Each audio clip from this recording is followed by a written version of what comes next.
और दर्जी की कहानी। एक गांव में एक दर्जी रहता था। वो नेकदिल, दयालु और मिलनसार था। सभी गांव वाले अपने कपड़े उसी को सीने दिया करते थे। एक दिन दर्जी की दुकान में एक हाथी आया। वो भूखा था। दर्जी ने उसे केला खिलाया। उस दिन के बाद से हाथी रोज दर्जी की दुकान में आने लगा। दयालु दर्जी उसे रोज केला खिलाता। बदले में हाथी कई बार उसे अपनी पीठ पर बिठाकर सैर पर ले जाता। दोनों की घनिष्ठता देखकर गांव वाले भी हैरान थे। एक दिन दर्जी को किसी काम से बाहर जाना पड़ा। उसने अपने बेटे को दुकान पर बिठा दिया।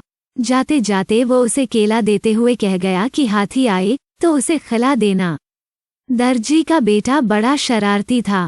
दर्जी के जाते ही उसने केला खुद खा लिया। जब हाथी आया तो उसके शैतानी दिमाग में एक शरारत सूझी। उसने एक सुई ली और उसे अपने पीछे छुपाकर हाथी के पास गया। हाथी ने समझा कि वो केला देने के लिए आया है, इसलिए अपनी सूंड आगे बढ़ा दी। उसके सूंड बढ़ाते ही दर्जी के बेटे ने उसे सुई चुभो दी। हाथी दर्द से बिलबिला उठा। ये देखकर दर्जी के लड़के को बड़ा मजा आया और वो ताली बजाकर खुश होने लगा। दर्द से बिलबिलाता हाथी गांव की नदी की ओर भागा। वहां जाकर उसने अपनी सूंड पानी में डाल दी। कुछ देर नदी के शीतल जल में रहकर उसे राहत महसूस हुई। उसे दर्जी के लड़के पर बड़ा गुस्सा आ रहा था। उसने उसे सबक सिखाने की ठानी और अपनी सूंड में कीचड़ भरकर दर्जी की दुकान की तरफ बढ़ा। दर्जी के लड़के ने जब फिर से हाथी को आते देखा तो सुई लेकर बाहर आ गया।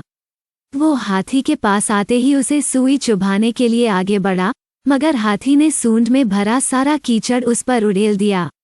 लड़का दुकान के दरवाजे के सामने खड़ा था।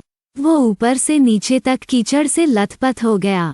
दुकान के अंदर भी छिटक गया और लोगों द्वारा दिए गए कपड़े भी गंदे हो गए। उसी समय दर्जी भी अपना काम निपटाकर दुकान वापस आया। वहां की ये हालत देखकर उसे कुछ समझ नहीं आया। उसने अपने बेटे से पूछा तो बेटे ने सारी बात बता दी।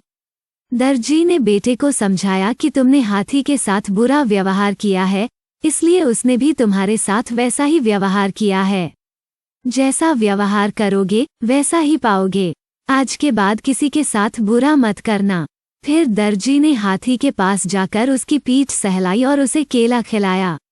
हाथी खुश हो गया। दर्जी के बेटे ने भी उसे केले खिलाए, जिससे हाथी और उसकी दोस्ती हो गई। उस दिन के बाद से हाथी दर्जी के बेटे को भी अपनी पीठ पर बिठाकर घुमाने लगा। अब दर्जी के बेटे ने शरारत छोड़ दी और सबसे अच्छा व्यवहार करने लगा। सीख जैसा करोगे वैसा भरोगे। जैसा व्यवहार दूसरों से चाहते हो वैसा व्यवहार दूसरों के साथ करो।